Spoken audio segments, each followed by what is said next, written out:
ಮೂಡ ವಿಚಾರ 2018 2019 ನಮ್ಮ ಸರ್ಕಾರ ಇರಲಿಲ್ಲ, ಕರೆಕ್ಟಲ್ರಿ? ಬಿಜೆಪಿ ಸರ್ಕಾರ ಇತ್ತು. ಸೊ ಈಗ ಮೊದಲು ಬಿಜೆಪಿ ಉತ್ತರ ಕೊಡಬೇಕು ಫಸ್ಟ್. ಮೂಡ ಹಗರಣ ಆಗಿದ್ರೆ ಬಿಜೆಪಿ ಅವರು ಭ್ರಷ್ಟಾಚಾರ ಮಾಡಿದಾರೆ ಅಂತ ಅರ್ಥನಾ? ಇದು ಉತ್ತರ ಬಿಜೆಪಿ ಅವರು ಕೊಡಬೇಕು, ಮುಖ್ಯಮಂತ್ರಿಯವರಲ್ಲ. ಈ ಮೊದಲು ಬಿಜೆಪಿ ಅವರು ಹೇಳಿ ಅವ್ರು ಮಾಡಿರ್ತಕ್ಕಂಥದ್ದು ಕಾನೂನು ಬಾಹಿರ ಇದೆಯಾ? Are they agreeing that it is illegal they have done? If they have given the site, they are suppose to tell how they have given the site, how we are receive the site, madam ಹೆಂಗ್ receive ಮಾಡಿದ್ರು ಅಂತ ಆಮೇಲೆ ಮಾತಾಡೋಣ. But who has given the site? Site ಕೊಟ್ಟರು ಯಾರು? ಮೂಡ ಯಾರ್ದಿತ್ತು? BJP ಸರ್ಕಾರ ಇತ್ತು, ಬಸವರಾಜ ಬೊಮ್ಮಾಯಿ ಸಾಹೇಬರು ಮುಖ್ಯಮಂತ್ರಿ ಇತ್ತು, ಕರೆಕ್ಟ್ ಅಲ್ವಾ? ಸೊ ಬೊಮ್ಮಾಯಿ ಸಾಹೇಬರು ಮುಖ್ಯಮಂತ್ರಿ ಇದ್ದಾಗ ಸೈಟ್ ಕೊಟ್ಟಿರ್ತಕ್ಕಂಥದ್ದು ಅದು ಇಡೀ ಜಗತ್ ಜಾಹಿರಿದೆ. ಬಿಜೆಪಿ ಒಪ್ಪಂತರ ಹಗರಣ ಆಗಿದೆ ಅಂತ ಹೇಳಿ ರಾಜ್ಯದ ಜನತೆಗೆ ಮೋಸ ಅವರೇ ಮಾಡಿದಾರೆ ಅಂತ ಹೇಳ್ತಾರಾ? Who is responsible if they have given MUDA sites? They have given sites. So why did they give? First of all ಯಾಕೆ ಕೊಟ್ಟರು? ಸೈಟ್ ಯಾಕೆ ಕೊಟ್ಟರು ಅಂತ ಅವರು ನೀವು ಕೇಳ್ಬೇಕಮ್ಮ. ನಿಮ್ ಸರ್ಕಾರ ಇತ್ತು, ನೀವ್ ಯಾಕೆ ಸೈಟ್ ಕೊಟ್ಟರೆ ಅಂತ ಕೇಳ್ಬೇಕಲ್ಲ. ಸೈಟ್ ಕೊಟ್ಟರು ಅವರೇ, ಹಗರಣ ಆಗಿದೆ ಅಂತ ಹೇಳಿದ ಅವರೇನಾ? ಫಸ್ಟ್ ಪ್ರಧಾನಮಂತ್ರಿ ಅವರಿಗೆ ರಾಜೀನಾಮೆ ಕೊಡೋಕೆ ಹೇಳ್ರಿ. ಪ್ರಹ್ಲಾದ್ ಜೋಶಿ ಸಾಹೇಬ್ರು ಕೂಡ ರಾಜೀನಾಮೆ ಕೊಡಬೇಕು, ಯಾಕಂದ್ರೆ ಕೋಲ್ ಮೈನ್ಸ್ ಹಗರಣ ಇದೆ, ಅದ್ರ ಬಗ್ಗೆ ಚರ್ಚೆ ಮಾಡ್ತಾರೆ, ಕೇಳ್ರಿ. ಪ್ರಹ್ಲಾದ್ ಜೋಶಿ ಸಾಹೇಬ್ರು ಕೋಲ್ ಹಗರಣ ಬಗ್ಗೆ ಚರ್ಚೆ ಮಾಡ್ತಾರೆ, ಕೇಳ್ರಿ. ಮೊದಲನೇದು. ಎರಡನೇದು, ಸುಪ್ರೀಂ ಕೋರ್ಟ್ ಅನ್ಕಾನ್ಸ್ಟಿಟ್ಯೂಷನ್ ಅಂತ ಹೇಳ್ತು. ಯಾವುದಕ್ಕೆ?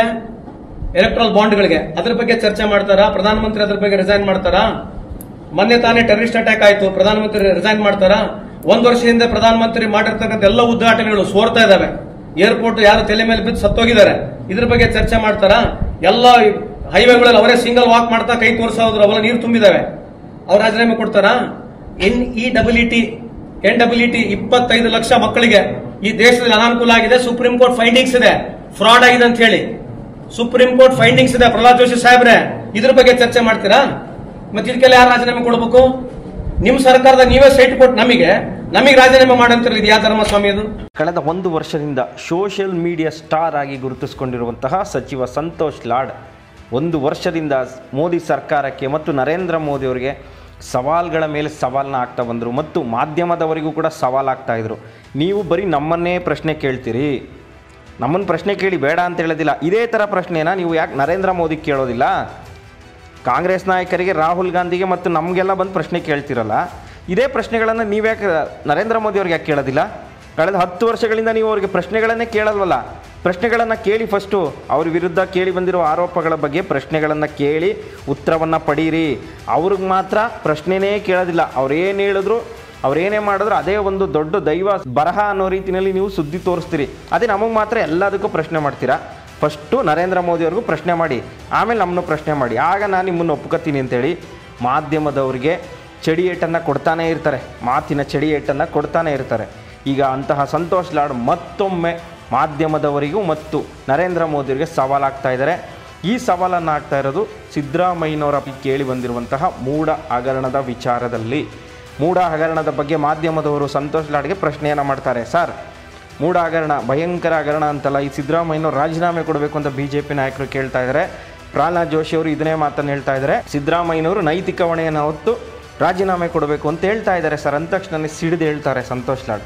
ಅಲ್ರಿ, ಮೂಡ ಹಗರಣ ಅಂತ ಹೇಳ್ತಾ ಇದ್ದೀರಲ್ಲ, ಮೂಡ ಸೈಟ್ ಕೊಟ್ಟಿರೋದು ಎಷ್ಟನೇ ಇಸ್ವಿನಲ್ಲಿ? 2021ನೇ ಇಸ್ವಿನಲ್ಲಿ ಸೈಟ್ ಹಂಚಿಕೆ ಮಾಡಿರೋದು. 2021ರಲ್ಲಿ ಯಾವ ಸರ್ಕಾರ ಅಧಿಕಾರದಲ್ಲಿದ್ದದ್ದು ಕರ್ನಾಟಕದಲ್ಲಿ? BJP ಸರ್ಕಾರ, ಬಸವರಾಜ ಬೊಮ್ಮಾಯಿ ಮುಖ್ಯಮಂತ್ರಿ ಆಗಿರ್ತಾರೆ. ಅವರ ಅವಧಿನಲ್ಲಿ ಇವರು ಸೈಟ್ ಕೊಟ್ಬಿಟ್ಟು ಈಗ ಕಾನೂನು ಬಾಹಿರವಾಗಿ ಸೈಟ್ ತೊಗೊಂಡಿದ್ದಾರೆ ಅಂದರೆ ಏನರ್ಥ? ಹಾಗಾದರೆ ಇವರು ಕಾನೂನು ಬಾಹಿರವಾಗಿಯೇ ಎಲ್ಲ ಕೆಲಸ ಮಾಡಿದ್ದಾರೆ, ಅಲ್ಲಿ ಇವರೇ ತಾನೇ ತಪ್ಪು ಮಾಡಿರೋದು ಅಂತ ಅರ್ಥ. ಯಾರಿಗೆ ಆದರೂ ಅವ್ರು ಅರ್ಜಿ ಹಾಕಿರ್ತಾರೆ ಪರಿಹಾರ ಬೇಕು ಅಂತೇಳಿ, ಪರಿಹಾರ ಬಂದರೆ ಸಾಕು ಅನ್ನೋ ಒಂದು ಮೂಡ್ನಲ್ಲಿರ್ತಾರೆ. ಸರ್ಕಾರ ಅವ್ರಿಗೆ ಹಂಚಿಕೆ ಮಾಡಿದ್ರು ತಗೊಂಡಿದ್ದಾರೆ. ಸರ್ಕಾರ ಮಾಡಿರೋ ತಪ್ಪನ್ನು ಈಗ ಸಿದ್ದರಾಮಯ್ಯನವ್ರ ಮೇಲೆ ಹಾಕ್ಬಿಟ್ಟು ನೀವು ಸಿದ್ದರಾಮಯ್ಯನವ್ರ ಪ್ರಶ್ನೆ ಮಾಡಿದ್ರೆ ಯಾರಿಗೆ ಕೇಳ್ತಾರೆ? ಆವಾಗ ಯಾರು ಅಧಿಕಾರದಲ್ಲಿದ್ದದ್ದು? ನೀವು ತಾನೇ, ನೀವು ಕೊಡಬಾರ್ದಾಗಿತ್ತು. ಮತ್ತು ಕಾನೂನು ಬಾಹಿರ ಆಗಿದೆ ಅಂತ ಹೇಳಿದ್ರೆ ಕೊಡಬಾರ್ದಿತ್ತು. ರೂಲ್ಸ್ ಬ್ರೇಕ್ ಮಾಡಿ ಯಾಕೆ ನೀವು ಸೈಟ್ಗಳನ್ನು ಕೊಟ್ರಿ? ಅದನ್ನು ಫಸ್ಟ್ ಹೇಳಿ. ನೀವು ಫಸ್ಟ್ ಅದನ್ನು ಪ್ರಶ್ನೆ ಮಾಡಿ BJP ಅವ್ರಿಗೆ.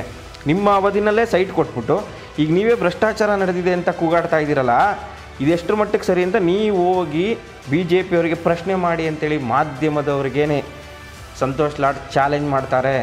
ಮತ್ತು ಪ್ರಹ್ಲಾದ್ ಜೋಶಿ ಅವರು ಮೂಡ ಹಗರಣದಲ್ಲಿ ಸಿದ್ದರಾಮಯ್ಯ ರಾಜೀನಾಮೆ ಕೊಡಬೇಕು ಅಂತ ಹೇಳ್ತಾ ಇದ್ದಾರಲ್ಲ, ಆ ವಿಚಾರವನ್ನು ಪ್ರಸ್ತಾಪ ಮಾಡ್ತಾರೆ. BJP ಸರ್ಕಾರದ ಅವಧಿನಲ್ಲಿ ಸೈಟ್ಗಳ ಹಂಚಿಕೆ ಆಗಿರೋದು, ಇದಕ್ಕೆ ಸಿದ್ದರಾಮಯ್ಯ ಯಾಕೆ ರಾಜೀನಾಮೆ ಕೊಡಬೇಕಾಗತ್ತೆ? ನೈತಿಕ ಹೊಣೆ ಹೊತ್ತು ಸಿದ್ದರಾಮಯ್ಯನವ್ರು ರಾಜೀನಾಮೆ ಕೊಡಬೇಕು ಅನ್ನೋದಾದರೆ ನರೇಂದ್ರ ಮೋದಿ ಅವರ ವಿರುದ್ಧ ಕಳೆದ 10 ವರ್ಷಗಳಿಂದ ಎಷ್ಟು ಆರೋಪಗಳು ಕೇಳಿ ಬಂದಿದೆ.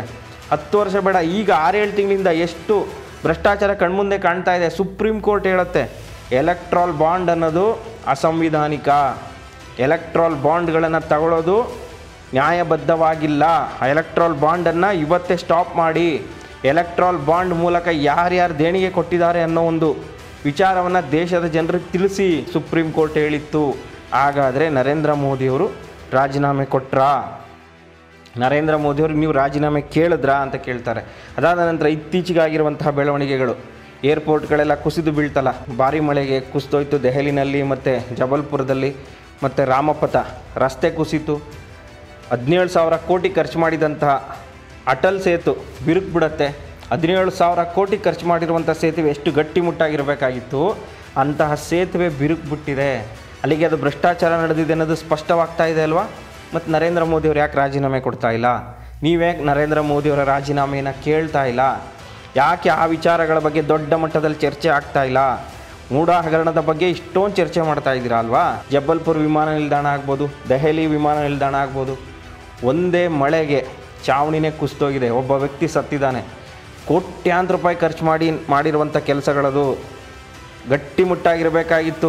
ಒಂದೇ ಮಳೆಗೆ ಕುಸಿದೋಗಿದೆ ಅಂದರೆ ದೊಡ್ಡ ಮಟ್ಟದಲ್ಲಿ ಭ್ರಷ್ಟಾಚಾರ ನಡೆದಿದೆ ಅಂತ ಅರ್ಥ ತಾನೆ. ಮತ್ತು ಆ ಭ್ರಷ್ಟಾಚಾರದ ಬಗ್ಗೆ ಯಾಕೆ ನೀವು ಚರ್ಚೆ ಮಾಡ್ತಿಲ್ಲ?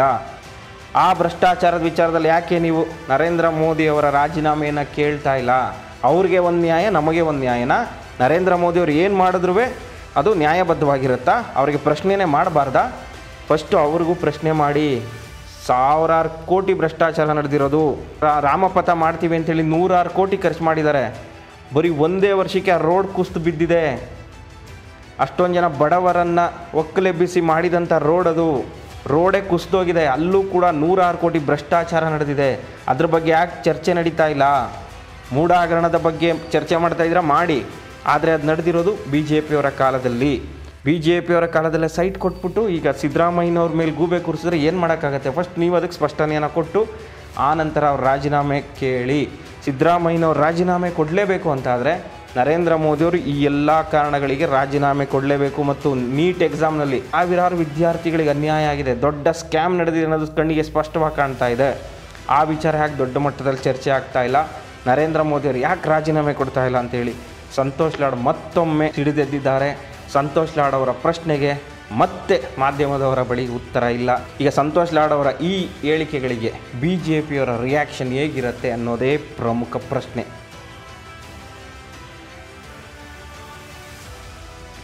ಮೂಡ ವಿಚಾರ 2018 2019 ನಮ್ಮ ಸರ್ಕಾರ ಇರಲಿಲ್ಲ, ಕರೆಕ್ಟ್ ಅಲ್ರಿ? ಬಿಜೆಪಿ ಸರ್ಕಾರ ಇತ್ತು. ಸೊ ಈಗ ಮೊದಲು ಬಿಜೆಪಿ ಉತ್ತರ ಕೊಡಬೇಕು ಫಸ್ಟ್. ಮೂಡ ಹಗರಣ ಆಗಿದ್ರೆ ಬಿಜೆಪಿಯವರು ಭ್ರಷ್ಟಾಚಾರ ಮಾಡಿದಾರೆ ಅಂತ ಅರ್ಥನಾ? ಇದು ಉತ್ತರ ಬಿಜೆಪಿಯವರು ಕೊಡಬೇಕು, ಮುಖ್ಯಮಂತ್ರಿಯವರಲ್ಲ. ಈ ಮೊದಲು ಬಿಜೆಪಿಯವರು ಹೇಳಿ ಅವ್ರು ಮಾಡಿರ್ತಕ್ಕಂಥದ್ದು ಕಾನೂನು ಬಾಹಿರ ಇದೆಯಾ? Are they agreeing that it is illegal they have done? If they have given the site, they are suppose to tell how they have given the site, how we are receive the site, madam ಹೆಂಗ್ receive ಮಾಡಿದ್ರು ಅಂತ ಆಮೇಲೆ ಮಾತಾಡೋಣ. But who has given the site? Site ಕೊಟ್ಟರು ಯಾರು? ಮೂಡ ಯಾರ್ದಿತ್ತು? BJP ಸರ್ಕಾರ ಇತ್ತು, ಬಸವರಾಜ ಬೊಮ್ಮಾಯಿ ಸಾಹೇಬರು ಮುಖ್ಯಮಂತ್ರಿ ಇತ್ತು, ಕರೆಕ್ಟ್ ಅಲ್ವಾ? ಸೊ ಬೊಮ್ಮಾಯಿ ಸಾಹೇಬರು ಮುಖ್ಯಮಂತ್ರಿ ಇದ್ದಾಗ ಸೈಟ್ ಕೊಟ್ಟಿರ್ತಕ್ಕಂಥದ್ದು ಅದು ಇಡೀ ಜಗತ್ ಜಾಹಿರಿದೆ. ಬಿಜೆಪಿ ಒಪ್ಪಂತರ ಹಗರಣ ಆಗಿದೆ ಅಂತ ಹೇಳಿ ರಾಜ್ಯದ ಜನತೆಗೆ ಮೋಸ ಅವರೇ ಮಾಡಿದಾರೆ ಅಂತ ಹೇಳ್ತಾರಾ? Who is responsible if they have given MUDA sites? They have given sites. So why did they give? First of all ಯಾಕೆ ಕೊಟ್ಟರು? ಸೈಟ್ ಯಾಕೆ ಕೊಟ್ಟರು ಅಂತ ಅವರು ನೀವು ಕೇಳ್ಬೇಕಮ್ಮ. ನಿಮ್ ಸರ್ಕಾರ ಇತ್ತು, ನೀವ್ಯಾಕೆ ಸೈಟ್ ಕೊಟ್ಟರು ಅಂತ ಕೇಳ್ಬೇಕಲ್ಲ. ಸೈಟ್ ಕೊಟ್ಟರು ಅವರೇ, ಹಗರಣ ಆಗಿದೆ ಅಂತ ಹೇಳಿದ್ರು ಅವರೇನಾ? ಫಸ್ಟ್ ಪ್ರಧಾನಮಂತ್ರಿ ಅವರಿಗೆ ರಾಜೀನಾಮೆ ಕೊಡೋಕೆ ಹೇಳ್ರಿ.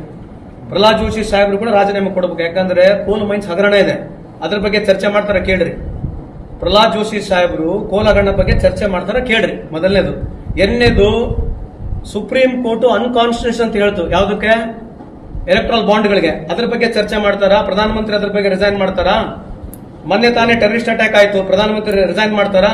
1 ವರ್ಷ ಹಿಂದೆ ಪ್ರಧಾನಮಂತ್ರಿ ಮಾಡಿರ್ತಕ್ಕಂಥ ಎಲ್ಲ ಉದ್ಘಾಟನೆಗಳು ಸೋರ್ತಾ ಇದಾವೆ. ಏರ್ಪೋರ್ಟ್ ಯಾರು ತಲೆ ಮೇಲೆ ಬಿದ್ದು ಸತ್ತೋಗಿದ್ದಾರೆ, ಇದ್ರ ಬಗ್ಗೆ ಚರ್ಚೆ ಮಾಡ್ತಾರಾ? ಎಲ್ಲ ಹೈವೇಗಳಲ್ಲಿ ಅವರೇ ಸಿಂಗಲ್ ವಾಕ್ ಮಾಡ್ತಾ ಕೈ ತೋರಿಸೋದ್ರು, ಅವೆಲ್ಲ ನೀರು ತುಂಬಿದಾವೆ. ಅವ್ರು ರಾಜೀನಾಮೆ ಕೊಡ್ತಾರಾ? NEET 25 ಲಕ್ಷ ಮಕ್ಕಳಿಗೆ ಈ ದೇಶದಲ್ಲಿ ಅನಾನುಕೂಲ ಆಗಿದೆ. ಸುಪ್ರೀಂ ಕೋರ್ಟ್ ಫೈಂಡಿಂಗ್ಸ್ ಇದೆ, ಫ್ರಾಡ್ ಆಗಿದೆ ಅಂತ ಹೇಳಿ ಸುಪ್ರೀಂ ಕೋರ್ಟ್ ಫೈಂಡಿಂಗ್ಸ್ ಇದೆ. ಪ್ರಹ್ಲಾದ್ ಜೋಶಿ ಸಾಹೇಬ್ರೆ, ಇದ್ರ ಬಗ್ಗೆ ಚರ್ಚೆ ಮಾಡ್ತೀರಾ? ಮತ್ತೆ ಇದಕ್ಕೆಲ್ಲ ಯಾರು ರಾಜೀನಾಮೆ ಕೊಡ್ಬೇಕು? ನಿಮ್ ಸರ್ಕಾರದ ನೀವೇ ಸೈಟ್ ಕೊಟ್ಟು ನಮಗೆ ರಾಜೀನಾಮೆ ಮಾಡಂತಿರಲಿ. ಇದು ಯಾವ ಧರ್ಮ ಸ್ವಾಮಿ ಅದು?